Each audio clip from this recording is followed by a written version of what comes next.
words hired by this board comes with all enough racial hatred to poison the well. She refers to current schools as a manifestation of the imperialist, white supremacist, capitalist, patriarchal enterprise. She has shown her biases. How is there any measured response to such hateful rant? You can't throw around such provocative language and expect a thoughtful and measured response. With that approach, all you will get is defensive feedback and resentment.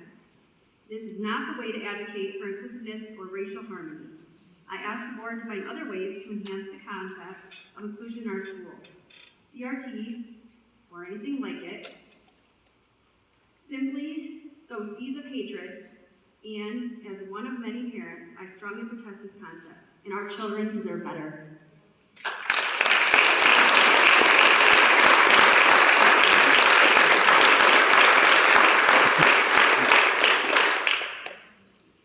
Good evening, my name is Lindsay Grosepon. I am a Grand Ledge resident. I'm a Grand Ledge graduate, and I am a proud mother of 3 Grand Ledge students, elementary, middle, and high school, and I'm a proud Grand Ledge teacher.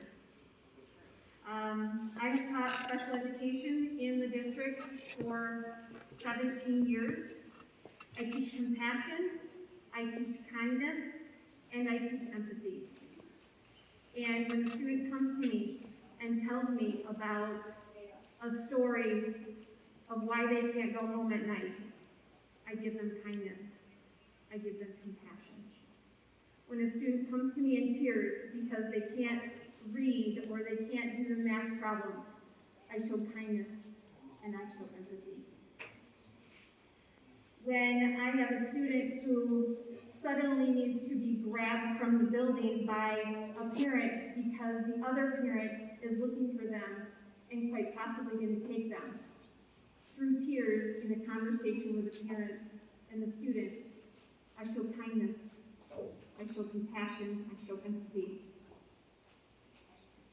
I support the work of our Diversity, Equity, and Inclusion Committee because my students are my priority.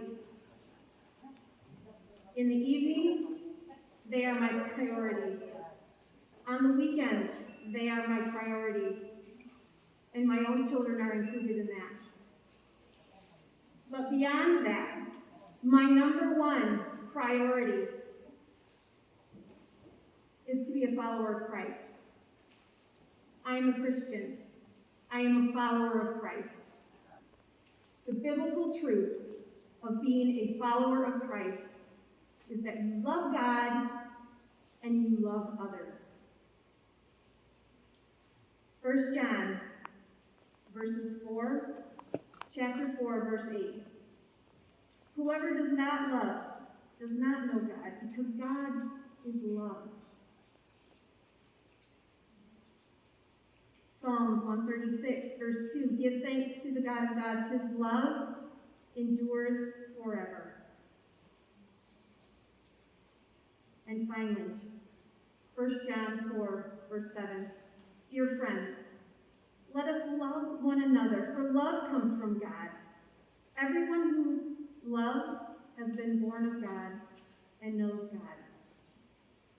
Love God. 30 seconds. Love others. That is my priority.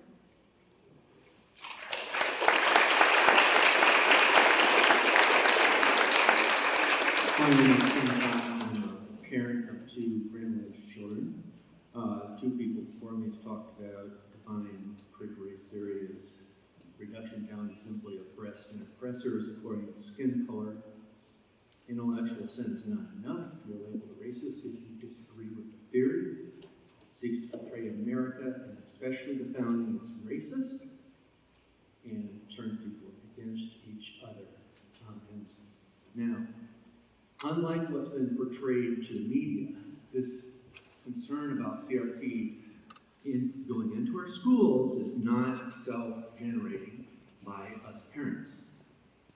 The school board unanimously decided to elect as a consultant Derlinda Carter Andrews back in June, and I seem to think that she is the framework for, she has provided a framework for the 4 committees that are included on the webpage.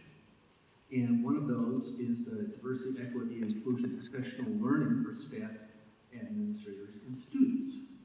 Now, this is from the board. You hired her, and then on your Grand Lake School webpage, there is one of her TED videos that it's a TED Talk, the consciousness gap in education. She's talking to educators. You weren't talking about white supremacy and whiteness as a cultural norm, and you probably weren't thinking of how our privilege and oppression weren't on your mind. But in reality, they exacerbate the racial and social economic inequities that we have in society that perpetuate themselves in our education system. Racism, she talked about racism and other forms of oppression affecting people of color and low income.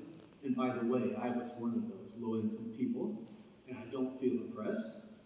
And she's encouraging the teachers there to engage in critical, continual self-reflection and become more critically race-conscious all the time, frame everything from a racist race point of view. And then she said there are three big main ideas. The first one, system and culture of power that suppresses and oppresses others. It's upper and middle income whites, males in particular, are polar opposites with people of color and poor people. By the way, I was white, I was a poor person. They say this is system, is white supremacy, that particularly African Americans are genetically inferior and not fully human. Okay, board members, roll call vote. Is this critical race theory?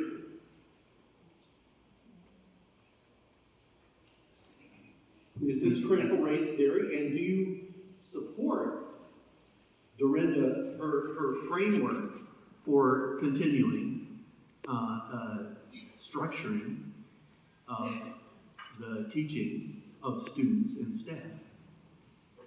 Roll call vote. Thank you.